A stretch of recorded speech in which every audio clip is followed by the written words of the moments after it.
Hello, everyone. Good day to you, and welcome back to the Help 100 Schools podcast. I am here with another fantastic guest with a very interesting topic who I will introduce momentarily here. But just to warm you up on the topic, kudos again to Chris Pryor from Lead Team Partners. At his summit this year, I met fantastic subject matter expertise on a really important topic for schools in general. And it's this topic that braids around leadership, daring, courage, and something that I think is very both important and it's not given as much credit as I think it should, which is authenticity. And so with that, Nicole McDermott, welcome to the show. Thank you. And Nicole, you are of Quality Matters and part of the team of search consultants at Educational Directions. And I'm so happy to have you here today. Let's sort of warm up with the why on this topic. Why does this topic matter to you and the audience? Yeah, thank you. Thank you, Karl. And I appreciate it. It was so good to connect in person at Chris Pryor's Summit with Lead Team Partners. So wonderful. Well, I want to say off the top, I think when I think about what you're doing with Help 100 Schools, you're talking about empowering leaders. You're talking about the independent education has the transformative force to make a better world. I think this is so aligned with that. And so I think that your listeners will be, this is just the right topic for them. So really, when we think about daring leadership, you hit all the points. It is about showing up in the world with courage, with authenticity, with curiosity. And all of that, of course, requires vulnerability, right? We have to be willing to show up and be seen and not control the outcome. We can't control the outcome when we show up and truly are seen, as ourselves. When I think about an ideal learning environment, right, you're thinking about how can you grow academically? How can you grow as a person, acquire more knowledge, become a better self, right? The exact same characteristics that you would want in an ideal learning environment are the characteristics for daring leadership, right? We are trying to build spaces for students to show up and feel seen and feel heard and really then, take on the world, whether it is through whatever they choose to do. And that's not just, it's academics, of course, that's what school is built on, right? And it's also becoming the people we are, confidence, and again, that curiosity, showing up in that way. I feel like the importance can't be overstated, and the repetition and discipline is also worth noting of it's not like it stops being hard, right? 100%. Yeah. So you got to keep those muscles strong. Yeah. And I think that it is a choice, to your point. There is an intentionality to it and it's an interesting moment in time. I know we're going to get into it in this conversation, but an interesting moment in time that we're in where, a lot of people are tired. People are tired. People are not interested in doing more, not because their heart's not calling them to that, but because they're exhausted. They're fatigued, they're exhausted, they're weighed down by the world, by what's going on. And so this is a true choice that we have to make in order to build the environments that are most conducive for student learning and student growth. And it's not just about the students. It's also about everybody who's part of that ecosystem of a school community. Of course, the faculty, staff, parents, other leaders in the school. Everybody benefits when you can create an environment that's centered in daring leadership and courage. Outstanding. Absolutely. Well, okay. So how about this? How did your past lead you to this topic? Yeah, it's a great question. So I always say that when I was in second grade, I knew I wanted to be a teacher. So it really felt like it chose me rather than the other way around. And so I taught initially, and then I became a head of school pretty early on. It was unexpected and obviously changed the trajectory of my life. So for 18 years, I led a small school in Northern Virginia that was just as focused on academic growth as we were on social emotional growth. So you can see all these, connections, pinging to what I'm doing now and what I was doing then. Even when I was a head of school and people said, what do you do? I would say I was a teacher. So it really is in my heart to kind of that's who I am. I started reading Brené Brown's books and research and kind of understanding who she was about 12 years ago. I saw her on an interview with Oprah Winfrey on Super Soul Sunday. I like to say Oprah introduced us. And in that interview, I felt she was a truth teller. I felt Brené Brown was just sharing so much that was unique. Her voice was different than what I had heard. And I felt like she was putting words to concepts that are sometimes hard to nail down specifically. And so I started reading all of her work and I started bringing it into the school that I was leading. And so at the time, Brené Brown had an online class for teachers and educators on her website. So everybody for, I think, 2 years at the school I led, everybody took that class. And so she was kind of becoming embedded into the culture of our school. The Dare to Lead book came out in 2018. And so the school bought that book for everybody. We read it together. We did a lot of talking and exercises and work around it. And like any curious learner, when that book came out, I went on her website and I said, I want to see more, what's everything that's there about Dare to Lead? And I found out that she had a program for facilitators. So it was a training program where you could get trained in a curriculum based on her book, based on her research, and then you could share that with other people. And I thought, well, this feels perfect because kind of I've been doing this unofficially, in my capacity as head of school with the faculty. So I applied for that program. I was accepted. In 2019, I was trained by Brené directly to become a certified Dare to Lead facilitator. And so now what that means is I go into schools and nonprofits and other groups and I share this work. So it's a full curriculum. It is based on the book. So if you're familiar with the book, you have some familiarity with the curriculum. And then really what I didn't know was that Brené was kind of setting me up for my path after working in a school. So I also have become a certified coach. And so I help leaders increase their self-awareness and increase their effectiveness through coaching, through consulting, through facilitating. And yeah, so that's kind of how we got from there to here, and happy to speak to any parts of what daring leadership looks like in a school. That's great. Well, what was it like working directly with Brené Brown? Oh, I mean, she's everything that you think she is. She's one of those people when, they say, don't meet your heroes or, you're sometimes disappointed. It was the exact opposite. She shows up with true authenticity.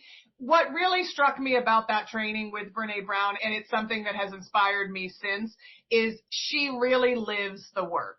And when you live this work, essentially you are an imperfect human showing up, trying to live in a world that's also imperfect. And what does that look like? You're bringing your vulnerability, you're bringing your authenticity, who you are. And so that was probably the most inspiring thing about being in her classroom, to really see that firsthand and to feel it and then to take it and try to continue it myself. And I think in the school that I led, I think we all tried to do that. I mean, we were pretty invested in this work and we would cheer each other on when we saw pieces of it showing up, and we would support each other, and it became an important part of the school culture. And certainly in general, I mean, it became a piece of the school culture, Dare to Lead, daring leadership. And I also think it overall contributed to the school culture because we were building something together. There was kind of a co-creation of the environment that we wanted to have for students and for each other and for the families that were a part of our school. Wow. Well, kudos to you. It really seems like, speaking of living the work, it sounds like you really saw this opportunity for a challenge to continue to evolve your own leadership and the leadership of those around you and elevate the school. And it sounds like it was really successful. So congratulations there. You really deserve it. Thank you. Absolutely. Well, speaking of continuing and living that work, what are some practical examples and stories from the experience? Yeah, we could get into specifics or we could get into general. So let me start with general, and we can maybe get more specific if we want. But when we think about daring leadership, what it looks like is, it's a hard conversation with a parent. we have to meet with a family and we have to share some news that they might not want to hear. It's sharing a decision with teachers that we don't think they're going to love, and it's what the administration has chosen to do. And so it's like, okay, how can we have this conversation where we're sharing a decision and we're also still creating a space for respect, for curiosity, for connectedness, right? When we think about schools, what are all the pieces, right? Decisions to accept families, decisions to offer financial assistance, making that donor ask when you're in a capital campaign or you have an annual fund goal, sharing with a prospective family why that family should come to your school. I think what's woven in the pieces of all of this are people are drawn to connection, right? People are drawn to authenticity. Everybody isn't going to always agree in any community. That's not realistic. And so what you want to create is space where hard decisions can be made, hard conversations can take place, and all of it is in support of the school and, of course, the students. I mean, all of those examples I just gave, most of those are pretty adult interactions, right? You also see this with students when a child is dysregulated and you have to sit with them and you're trying to help them calm down and you're trying to help them explain why they're upset. There's pieces of this that show up in all of those moments in a school culture. So for the listeners who are not watching this, Nicole has a poster behind her that says, "We can do hard things." And yeah. I think that really resonates and highlights the point of, highlighting what are the hard things that we should do that, despite being hard, are important and evolutionary. Yeah, absolutely. This sign was a gift from the school when I left in 2023. Everybody signed the back of it for me. And it was a gift because at our school, we had 2 buildings and we had a sign, a "We Can Do Hard Things" sign in each building. And it kind of became an unofficial motto, I would say, of the school. It was something that we all embraced, and we certainly lived it too, because we did some hard things like build a building, and a lot of things happened during the time I was head of school. And so, this idea that we can do hard things, you said it, Karl, it's choosing to kind of stay in those hard things. It's also this sense of we, right? We can do hard things. We can do hard things together. And what does that look like? And what, again, it kind of goes back to what we were talking about when you're kind of the intentionality of the choice of what kind of school community do you want to have? Do you want to have for the people who are in it, the students, the faculty, the staff, the other leaders? And what kind of community do you want to bring new people into? How are you going to attract people to your community? I mean, it's all centered around the same idea. I love it. That's great. Well, then I'm starting to imagine this framework in my head, which is probably off base, but in terms of tips that we can provide, apart from reaching out to you, which folks who are interested absolutely should do, but if folks are looking to get a little bit of an exercise to do some integration here, what could that potentially look like? Yeah, that's a great question. I mean, I think it starts with curiosity.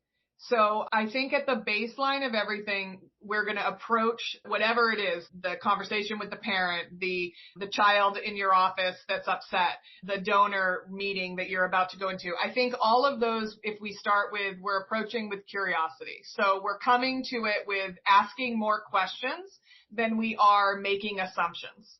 And so then it becomes, in each of those scenarios, it becomes, what are the questions that we need to ask? What do we need to know about this that we don't know?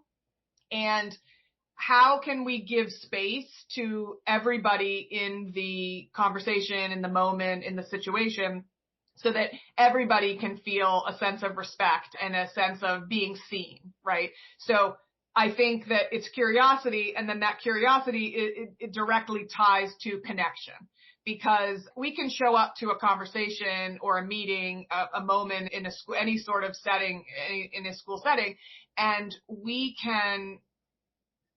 don't have to agree on every single piece. We don't have to say the same things. We do want to remain connected as we go through whatever that hard thing is. So I think that's first intentionality piece. It's the curiosity and the connection. And if we're leading with curiosity and connection, the rest of it should follow pretty naturally and should allow us to say what needs to be said while also, maintaining that space that we want to have to be seen and heard. I see. Great. Okay. And I think this might help crystallize some of these elements a little bit. The question is, what situations or pain points does this framework or philosophy address or solve for in common practice? Yeah. I think disagreements. I think that's the most simple way that we could say it. When you have a disagreement with somebody, I think a lot of people, human nature is you walk away from that meeting and you think, I hate them. Or you think they've ruined my day, or they're trying to hurt our school, right? We kind of can very much personalize the behaviors that show up in times of disagreement, in times of challenge, right? I think this framework helps us to step away from that and helps us to ask more questions, to better understand where people are coming from and to see people as humans.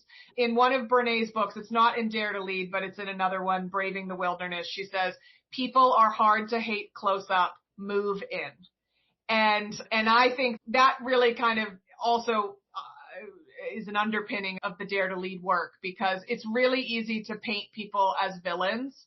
It's much harder to sit across from them in a school conference room, in a school classroom, and not see these people just really care for their child, and guess what? I really care for their child too. Now, how those two ways of caring are completely different, very different. One is the family and the other is the school. And there's more commonality than there is difference. And I think that when you try to show up as a daring leader, you can find that commonality quicker than you would otherwise. I see. And is it too much of a leap to say that this could be a salve for toxicity? I think I think it can be a part of kind of eroding a culture of toxicity. Yeah, I think it's part of it. We're really careful to say Dare to Lead is not a solve for anything. Okay.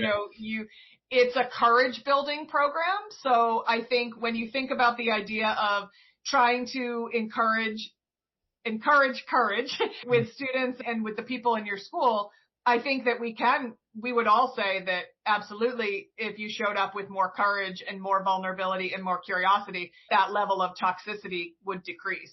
I think there is a direct line, although it takes a lot more work than just saying, oh, let's read Dare to Lead and we don't have any more toxic culture. Sure. Understood. Yeah. And encouraging courage also sounds great. Yeah. Thank you. Absolutely. All right. Well, where do you see things headed? What's the future that you'd like to start painting with this work?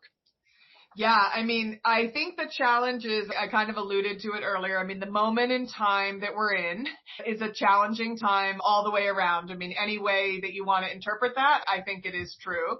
So I think the challenge and the opportunity is there are a lot of times when we can stand up and be a daring leader, and it's the opportunity because it's there, it's right in front of us, we can take it. And the challenge of it is it's an exhausting time in the world right now, I think. So I think that the more mindfulness that we can bring to our schools, to our leadership, the more intentionality, that's how we stay in this place of daring leadership matters. We can do hard things. It is worth it to take this chance when we can't control the outcome, and I think that's where we have to stay, and as hard as that is, and I think that's kind of the rub of the moment in time, I think.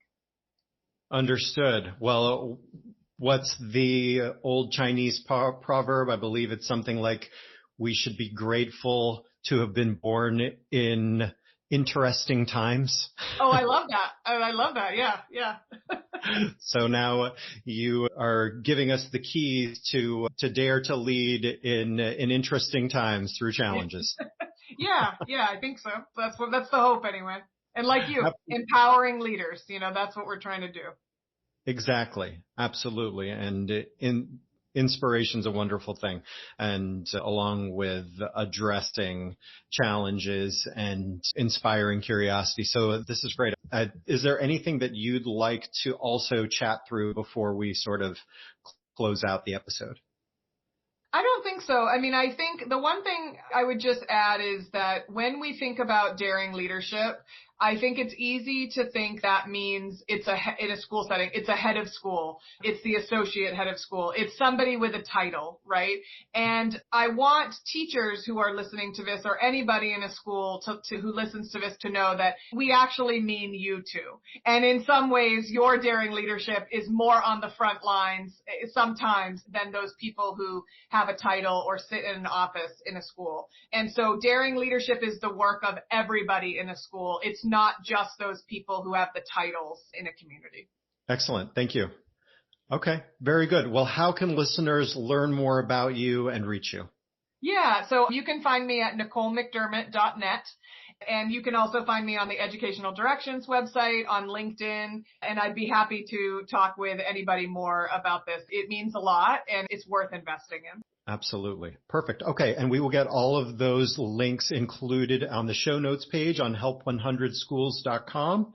And with that, Nicole, thank you so much for being on the show. Thank you, Karl. It was a pleasure. Likewise. Thank you for tuning in to Help 100 Schools. If today's feature struck a chord with you, we encourage you to share it. Your action can bridge the gap between deserving schools and families looking for a place where their children can thrive. Want to dive deeper or help more? Visit help100schools.com. Your engagement is the fuel that drives our mission forward, helping us to reach and support more schools. So remember to subscribe to our show. This way you'll never miss the stories that could inspire, move, or motivate us all to contribute to a better educational future. Together, let's light up the path for education, one school at a time. We're grateful for you and your support and for spreading the word. Stay tuned for more stories that will make a difference. Until next time, continue to be the change in education. Farewell for now.